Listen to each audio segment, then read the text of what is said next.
Yamaha தயாரிக்கிற பைக்ஸ்ல blue core அப்படின்ற ஒரு வார்த்தை இருக்கும். இந்த ப்ளூ கோர் அப்படின்னா என்ன? இந்த ப்ளூ கோர் அப்படின்றது எதை டினோட் பண்ணுது அப்படின்னு பாத்தீங்கன்னா Yamahaவோட என்ஜினை டினோட் பண்ணுது. ஏன்னா ஒரு என்ஜின் தான் ஒரு வண்டியோட கோர், ஒரு வண்டியோட ஒரு மையம் அப்படின்னு வச்சுக்கலாம். ஆனா ஏன் ப்ளூ அப்படின்னு வச்சாங்க, ரெட் கோர் அப்படின்னு வச்சிருக்கலாம்னு கேட்டீங்கன்னா Yamahaவோட கலரைஸ்டு சிம்பிள் என்ன அப்படின்னு பாத்தீங்கன்னா ப்ளூ தான். Yamaha ஷோரூம் பாருங்க, Yamaha தயாரிக்கிற அந்த ரேஸ் பைக்ஸ் எல்லாம் பாருங்க, மோஸ்ட்லி அவங்க யூனிக்கா அந்த ப்ளூ கலர் யூஸ் பண்ணிருப்பாங்க. சோ ப்ளூ கோர்னா என்னன்னு பாத்தீங்கன்னா ப்ளூ கோர் அப்படின்றது ஒரு என்ஜின் அப்கிரேடேஷன். மூணு விஷயங்களை அப்டேட் பண்ணாங்க. இன்னும் கம்பஷன் எஃபிஷியன்சி அதிகப்படுத்தினாங்க, ரெண்டாவது பவர் லாஸை குறைச்சாங்க, மூணாவது கூலிங் எஃபிஷியன்சியும் அதிகப்படுத்தினாங்க. கம்பஷன் எஃபிஷியன்சி எப்படி அதிகப்படுத்த முடியும் அப்படின்னு பாத்தீங்கன்னா இன்ஜின்குள்ள எவ்வளவு ஃபியூயல் போகுதோ அவ்வளவு ஃபியூயலுமே பர்ன் ஆச்சு அப்படின்னா நமக்கு எஃபிஷியன்சி அதிகமா கிடைக்கும். அதனால சில டிசைன்கள மாற்றங்கள் கொண்டு வந்தாங்க. அப்படி கொண்டு வந்தது ரொம்ப எஃபெக்டிவாவும் இருந்துச்சு. ஆட்டோகார் அப்படின்ற மேகசின் என்ன சொல்றாங்க அப்படின்னு பாத்தீங்கன்னா இவங்க இந்த ப்ளூ கோர் அப்படின்றது உள்ள கொண்டு வந்ததுக்கு அப்புறம் Yamahaவோட எஃபிஷியன்சி 14% அதிகமா இருக்கு பழைய பைக்ஸோட கம்பேர் பண்ணா அப்படின்னு சொல்றாங்க. அடுத்தது பவர் லாஸ் எப்படி குறைச்சாங்கன்னு பாத்தீங்கன்னா என்ஜின் வந்து எவ்வளவு ஈஸியா ரன் ஆகுதோ அந்த அளவுக்கு பவர் லாஸ் கம்மியாகும் அப்படின்றத புரிஞ்சுக்கிட்டு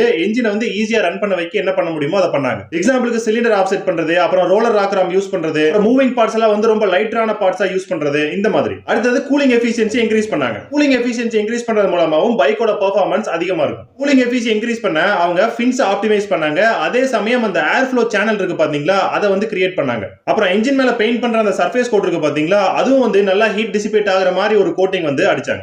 இப்படி பண்ணனால Yamahaவோட எஃபிஷியன்சி முன்னாடி இருந்த பைக்ஸை விட 14% அதிகமா இருக்கு blue core engine technology use பண்ணதுக்கு அப்புறம். ஏதோ ஒரு Yamaha லவர் இதை தெரிஞ்சுக்கணும் அப்படின்னு நினைச்சீங்கன்னா அவருக்கு இந்த வீடியோவை ஷேர் பண்ணுங்க.